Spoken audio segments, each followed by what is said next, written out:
Hi friends, welcome back to Bono Training Tech Channel. நம்ம இந்த வீடியோவில் logical function simple if else more than if எக்ஸலில் பார்க்க போகிறோம். Okay, அதுக்கு முன்னாடி நீங்கள் இப்போ தான் என்னுடைய சேனல் ஃபஸ்ட் டைம் பார்க்குறீங்க அப்படின்னா மறக்காமல் சப்ஸ்கிரைப் பண்ணிக்கோங்க. அப்படியே பக்கத்தில் இருக்கிற பெல் ஐக்கான் கிளிக் பண்ணிக்கோங்க. ஓகே, இஃப் ஃபார்முலாவுடைய format equal to if bracket logical test value if true value if false bracket close பண்ணிக்கணும். லாஜிக்கல் டெஸ்ட் அப்படின்னா நம்ம கொடுக்குற கண்டிஷன், அந்த கண்டிஷன் ட்ரூவாக இருந்தால் என்ன வேல்யூ டிஸ்பிளே ஆகணும், அந்த கண்டிஷன் ஃபால்ஸாக இருந்தால் என்ன வேல்யூ டிஸ்பிளே ஆகணும். ஸோ இதுதான் இஃப் ஃபார்முலாவுடைய ஃபார்மேட். ஓகேங்களா? So first one simple if அப்படின்னா ஒரு கண்டிஷன் கொடுத்துட்டு ஒன்லி ட்ரூ ஸ்டேட்மெண்ட் மட்டும் கொடுத்துருந்தோம் அப்படின்னா அதுதான் வந்து சிம்பிள் இஃப். இப்போ for example equal to if கொடுத்துட்டு நான் லாஜிக்கல் டெஸ்ட் என்ன கொடுத்துருக்கேன்னா A2 செல்லில் less than or equal to 1000. So 1000க்கு கம்மியாக வேல்யூஸ் இருந்துச்சு அப்படின்னா ஸோ அங்கே எனக்கு ஸ்டேட்மெண்ட் வந்து நாட் எலிஜிபிள் அப்படின்றது மட்டும் வரணும். ஸோ அப்போ இங்கே வந்து ட்ரூ ஸ்டேட்மெண்ட் மட்டும்தான் இருக்குது. டிஃபால்ட்டாக ஃபால்ஸ் ஸ்டேட்மெண்ட் ஃபால்ஸ் அப்படின்னே உங்களுக்கு வந்து எடுத்துக்கும். ஓகேங்களா? ஸோ இங்கே நான் அப்ளை பண்ணி காமிக்கிறேன். So equal to if of அந்த A2 செல்லை செலக்ட் பண்ணிவிட்டு less than or equal to 1000. So 1000க்கு கம்மியாக இருக்குது அப்படின்னா என்ன ட்ரூ ஸ்டேட்மெண்ட் வரணும். ஸோ அதை வந்து கொட்டேஷனில் நீங்கள் கொடுத்துக்கோங்க. இப்போ ஃபார் எக்ஸாம்பிள் நான் நாட் எலிஜிபிள் அப்படின்னு வரணும். ஸோ ப்ராக்கெட்டை க்ளோஸ் பண்ணியிருக்கேன். ஸோ ட்ரூ ஸ்டேட்மெண்ட் மட்டும்தான் கொடுத்துருக்கேன், ஃபால்ஸ் ஸ்டேட்மெண்ட் கொடுக்கல. ஸோ அப்போ டிஃபால்ட்டாக அது ஃபால்ஸ்னே எடுத்துக்கும். ஸோ இதான் வந்து சிம்பிள் இஃப். இப்போ என்டர் பண்ணதுமே உங்களுக்கு வந்து நாட் எலிஜிபிள் அப்படின்னு வந்திருக்கு இல்லையா, ஏன்னா 1000க்கு கம்மியாக வேல்யூ இருக்குது.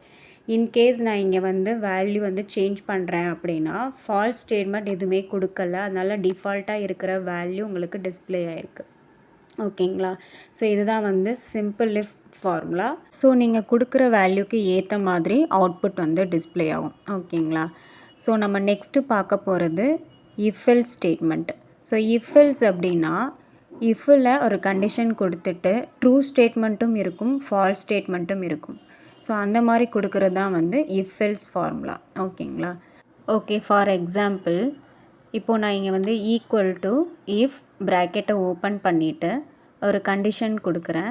அந்த கண்டிஷன் ட்ரூவாக இருந்தால் என்ன அவுட்புட் வரணும், ஃபால்ஸாக இருந்தால் என்ன அவுட்புட் வரணும். இப்போ equal to if A2 greater than 1000. So 1000க்கு மேலே வேல்யூ இருந்தது அப்படின்னா எனக்கு ட்ரூ ஸ்டேட்மெண்ட் எலிஜிபிள் அப்படின்னு வரணும். அப்படி 1000க்கு மேலே இல்லாமல் இருக்கிற வேல்யூஸுக்கு நாட் எலிஜிபிள் அப்படின்ற ஃபால்ஸ் ஸ்டேட்மெண்ட் வரணும். ஓகேங்களா? ஸோ கண்டிஷன் சாட்டிஸ்ஃபை ஆச்சுன்னா ட்ரூ ஸ்டேட்மெண்ட், கண்டிஷன் சாட்டிஸ்ஃபை ஆகலைன்னா ஃபால்ஸ் ஸ்டேட்மெண்ட் எடுத்துக்கும். இப்போ நான் என்டர் பண்ணதுமே உங்களுக்கு என்ன அவுட்புட் வரும், இங்கே நாட் எலிஜிபிள் தான் வரும். ஏன் அப்படின்னா அந்த A2ல் இருக்கிற செல் வேல்யூ 1000க்கு மேலே இல்லை. ஓகேங்களா? இப்போ இன்கேஸ் நான் இங்கே வந்து 1000க்கு மேலே இருக்கிற மாதிரி ஒரு வேல்யூ கொடுக்குறேன் அப்படின்னா இப்போ ட்ரூ ஸ்டேட்மெண்ட் வந்து எடுத்திருக்கு. ஸோ இதான் வந்து சிம்பிள் இஃப்க்கும் இஃப் எல்ஸுக்கும் உள்ள டிஃப்ரெண்ட். ஸோ சிம்பிள் இஃப் அப்படின்னா ஒன்லி ட்ரூ ஸ்டேட்மெண்ட் மட்டும் கொடுக்குறோம். இஃப் எல்ஸ் அப்படின்னா ட்ரூ ஸ்டேட்மெண்ட்டும் கொடுக்குறோம், ஃபால்ஸ் ஸ்டேட்மெண்ட்டும் கொடுக்குறோம். ஓகேங்களா? Okay, next one more than if. So இப்போ நம்ம ப்ரீவியஸ் ரெண்டில் வந்து ஒரு இஃப் கண்டிஷன் மட்டும்தான் இருந்தது. இப்போது மோர் தென் இஃப் அப்படின்னா 2 ஆர் 3 4 இந்த மாதிரி எத்தனை இஃப் கண்டிஷன் வேணாலும் நீங்கள் கொடுத்துக்கலாம். ஸோ அதான் வந்து மோர் தென் இஃப். ஓகேங்களா? Okay, for example equal to if of A2 greater than or equal to 1000. ஓகேங்களா? ஸோ இப்போது நான் இங்கே வந்து greater than or equal to 1000 அப்படின்ற கண்டிஷன் கொடுத்துட்டு இந்த கண்டிஷன் சாட்டிஸ்ஃபை ஆச்சு அப்படின்னா என்ன வேல்யூ டிஸ்பிளே ஆகணும். இப்போ நான் ப்ரீவியஸ் ஒன்லாம் வந்து டெக்ஸ்ட்டு கொடுத்தேன், எலிஜிபிள் நாட் எலிஜிபிள்னு வரணும். பட் இங்கே வந்து வேல்யூவாக கொடுக்குறேன். ஸோ 1000க்கு கம்மியாக இருக்குது அப்படின்னா 500 அப்படின்ற அவுட்புட் வரணும். ஓகேங்களா? ஸோ இது வந்து ட்ரூ ஸ்டேட்மெண்ட். இன்கேஸ் ஃபால்ஸ் ஸ்டேட்மெண்ட்டாக இருந்துச்சு அப்படின்னா அடுத்த இஃப் கண்டிஷன் நான் கொடுக்குறேன். So if of A2 greater than or equal to 5000. So 5000க்கு மேலே இருக்குது அப்படின்னா என்ன ட்ரூ ஸ்டேட்மெண்ட் வரணும். ஸோ 1000 அப்படின்ற அவுட்புட் வரணும். ஓகேங்களா? ஓகே, இந்த இஃப்பில் ஒன்லி ட்ரூ ஸ்டேட்மெண்ட் மட்டும் கொடுக்க போகிறோம். ஃபால்ஸ் ஸ்டேட்மெண்ட் கொடுக்கல. ஸோ அப்போ டிஃபால்ட்டாக ஃபால்ஸ் அப்படின்ற ஆப்ஷன் தான் எடுத்துக்கும்.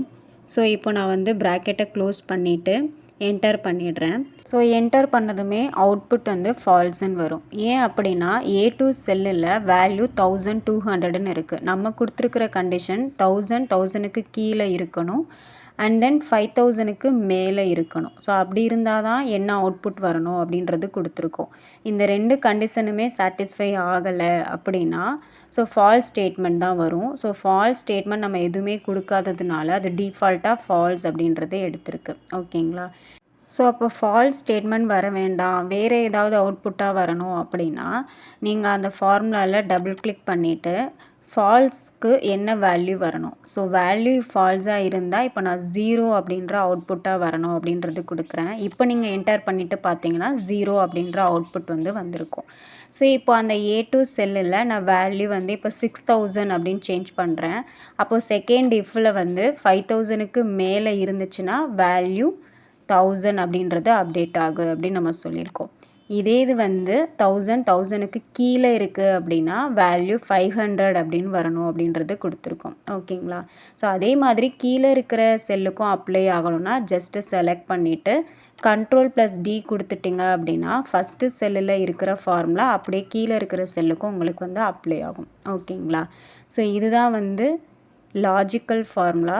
ஓகே, இந்த 3 மெத்தடுமே உங்களுக்கு அண்டர்ஸ்டாண்ட் ஆகிருக்கும் அப்படின்னு நம்புகிறேன். இந்த வீடியோ உங்களுக்கு பிடிச்சிருந்துச்சு அப்படின்னா லைக் பண்ணிக்கோங்க. அப்படியே உங்களுடைய ஃப்ரெண்ட்ஸ் யாருக்கெல்லாம் தேவைப்படுதோ இதை அப்படியே ஷேர் பண்ணுங்கள்.